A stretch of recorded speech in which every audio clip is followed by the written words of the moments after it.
selamat siang. Ketemu lagi nih sama kita dengan Sobat Posesi yang dimana kita masih membahas seputar etika dan filsafat komunikasi. Dan tentunya saya ditemani dengan teman-teman dari Ilmu Komunikasi. Halo guys. Dan pastinya kita masih ditemani dengan Ibu Sere. Hai. Hai Ibu Sere. Sehat-sehat semuanya kan? Sehat. Alhamdulillah.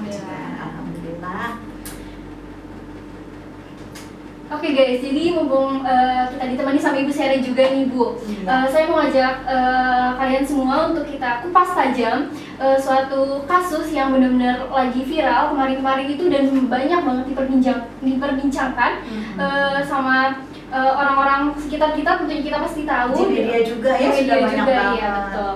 Nah, kasusnya itu tentang mahasiswa dan mahasiswi yang lagi KKN Bu. Jadi mereka itu membuat video yang menyindir fasilitas desa tersebut. Nah itu dia prihatin sekali prihatin sekali tentunya.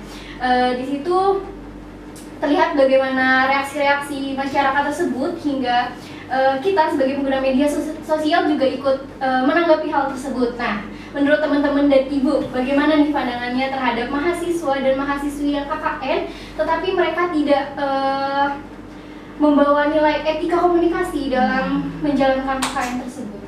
Nah itu dia, kalau sudah berbicara etika komunikasi, berarti kita ini harus benar-benar membawa etika yang baik dong ya. Jangan sampai sudah masuk ke wilayah dan area orang lain ya, lingkungan lain, tetapi kita tidak membawa bendera kita dengan baik ya kan, istilahnya bagaimana kita memberikan pengabdian, namanya juga itu kalau nggak salah yang mahasiswa yang lagi KKN kan, iya, maksudnya KKN kan, apalagi KKN itu kan kuliah kerja nyata, di mana mahasiswa harus apa ini, harus kreatif di dalam pengabdian masyarakat di daerah tertentu, di desa tertentu, ya kan? Nah, kalau sudah ada kasus mengangkat berita-berita tersebut, maka sangat prihatin juga ya Ibu selaku dosen. Jangan sampai deh teman-teman seperti itu ya. Harus bawa bendera kita dengan baik di mana area kita atau lingkungan yang mau kita datangi. Minimal apa nih? Minimal kita berikan pengabdian masyarakat kita, kemampuan kita selama kuliah, berjiwa sosial kepada lingkungan sekitar. Nah, ini teman-teman gimana nih menurut pandangan teman-teman? Kalau nanti nih kuliah kerja nyata, waduh, jangan sampai kayak gitu deh. Gimana? Saya boleh siapa dulu ya? Kalau menurut saya, yang namanya juga KKN kan pasti di situ sambil belajar ya Bu. Iya dong. Apalagi kita statusnya sebagai mahasiswa. Nah kita tuh masuk ke kampung atau wilayah orang, harusnya desa ya. Iya desa, harusnya memberi contoh bahwa mahasiswa tuh harusnya seperti ini, bukan malah mengkritik seperti ini. Saya kayak gitu, kayak kurang cocok aja. Apalagi mahasiswa itu di atas dari pendidikan lainnya, siswa-siswa gitu sebenarnya. Minimal memberi masukan lah ya sama tempat yang mau kita datangin ya. Jadi tujuan dan niat baik gitu loh Mbak ya. Kalaupun mau bikin video harusnya mengedukasi, bukan malah menjadikan kayak gini. Wajar aja kalau misalnya pemilik ketua desa, kadesnya itu kayak marah gitu. Emang marahnya seperti apa sih? Ada yang tahu? Ya, mahasiswa ini sampai ditarik untuk pulang Bu. Waduh, Dipaksa pulang. Ya, dipaksa gimana ya untuk rasanya? pulang.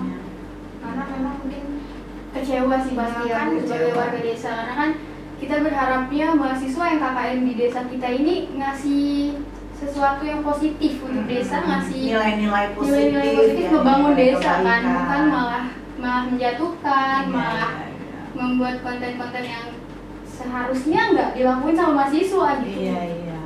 Nah, kalau sudah menyandang kata mahasiswa ini, berarti kan semua memang masih proses pembelajaran ya, masih proses pembelajaran. Nah, dalam proses pembelajaran inilah etika atau nilai-nilai kebenaran itu harus kita tonjolkan, apalagi kita ini orang Indonesia, budaya Indonesia yang sangat yang harus dipelihara dengan baik ya. Bagaimana kerukunan, bagaimana gotong royong, apalagi kalau KKN gotong royongnya kebersamaan, keharmonisan harus diciptakan ya. Nah, menurut Mbak gimana nih? Menurut saya merasa prihatin juga ya Bu dengan adanya kejadian seperti ini. Sebagai mahasiswa juga harusnya kita bisa saling menjaga etika kita dimanapun dan di sekitarnya lah pokoknya gitu. Terus juga untungnya nih mahasiswa USNI nggak ada kayak seperti ini gitu loh Bu. Iya, iya. Ada kasus kayak gini ya. Iya. Iya, iya. Bagus nih berarti ini ya. Ini dengan benar-benar nih berarti kan nilai-nilai kebenarannya sudah ada nih ya. Gitu. Karena kan seperti yang kita ketahui, KKN kan salah satu program kerja dari pengabdian masyarakat juga. Iya. Yang dimana seharusnya kita sebagai mahasiswa sedang mengadakan KKN itu kita mempunyai program untuk mengembangkan desa tersebut gitu ya. Iya. Jadi bukan malah kayak mengkritik, menjatuhkan, membuat nama desa tersebut menjadi jelek. Dan imbasnya jadi mahasiswa-mahasiswa yang ikut KKN tersebut juga yang kena imbasnya ya. Iya. Mereka dicap jelek dan sebagainya. Ya, sangat prihatin lah ya seperti itu. Dan lagian juga KKN kan tidak hanya dia di dalam mengabdi ke desa-desa ya, tetapi dia mengemas programnya itu dengan baik ya, tidak saja kepada warga masyarakat, mungkin saja ke tempat-tempat yang mungkin bisa teman-teman kunjungi ya, dari disabel mungkin bisa juga kan kayak gitu. Kemudian bagaimana bercocok tanam di sana kayak gitu ya, bagaimana melakukan pelatihan-pelatihan kepada masyarakat remaja di sana, kan bisa saja ya. Sebenarnya banyak sekali pengembangan pelatihan dari ilmu komunikasi yang bisa diberikan ya.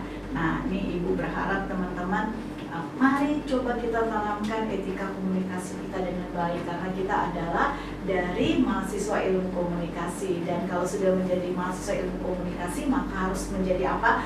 Menjadi seorang kreator, konseptor, mediator, dan problem solver. Nah, bukan menjadi provokator ya, tetapi bagaimana menjadi problem solver dong harusnya ya, untuk memecahkan masalah di dalam sebuah konflik ataupun permasalahan-permasalahan yang datang di sekitar kita, seperti itu. Dan juga mirisnya yang buat video ini wanita semua Bu, cewek Waduh, semua. waduh, Iya, gimana jadi nih kita hati wanita banyak Iya. cewek semua dari sekian di video itu tuh cewek semua. Terus yang jadi korbannya juga yang cowok-cowoknya juga jadinya gara-gara si wanita-wanita ini. Jadi semuanya kena imbas ya. Kena imbas. Semua kena imbas ya. Jadi bukan mahasiswanya ada bendera universitas Iya, universitas juga. Iya. Jangan sampai kayak gitu. Nah, ini pelajaran aja ya, pelajaran buat kita semua. Peliharalah ilmu komunikasi kita dengan baik di mana saja kita berada ya, supaya nanti pada saat kalian menjadi sarjana ilmu komunikasi memang benar-benar ditanamkan etika komunikasi itu dengan baik. Ya, kalau menurut Ibu nih, kita gimana ya cara biar etika komunikasi kita nih nggak luntur gitu loh Bu? Ya, kalau Ibu selalu membiasakan dengan cara-cara di lingkungan sekitar kita ya, keluarga dulu deh ya. Misalnya kalau kita dipanggil kita langsung sahur ya. Kadang-kadang kan anak-anak sekarang kalau dipanggil iya tapi nggak datang ya kan. Nah, kemudian yang kedua kita coba tanamkan misalnya dengan cara menyapa dengan sopan ya, misalnya misalnya dipanggil kita jawab ya Ma, ya Pak gitu, ya Dek, ya Kak kayak gitu. Jadi ada kata-kata yang menyentuh hati orang gitu ya, jangan iya. Nah, kan bahasanya beda ya, intonasi iya kayak gitu, tapi intonasinya agak kenceng dikit kita merasa tersinggung ya kan, iya Ma. Nah, itu kan enak ya, agak apa ya, mendayu-dayu gitu ya, mendayu-dayu. Jadi kita harus juga memahami itu bahasa-bahasa verbal dan non verbal yang baik juga.